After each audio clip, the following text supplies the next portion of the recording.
color of the year is peachy and vivid orange red, and it's called Flamingo.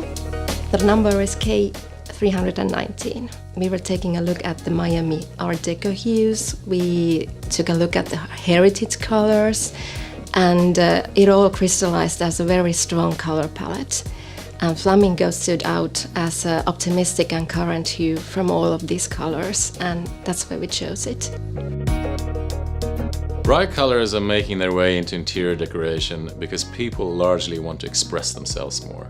They want to be perceived as more unique, and they even like to be a little bit more daring. Secondly, also that the 90s are back, and the 90s were well represented by bright colors. At the moment it is trendy to introduce a lot of color, bright colors, and mix them very freely.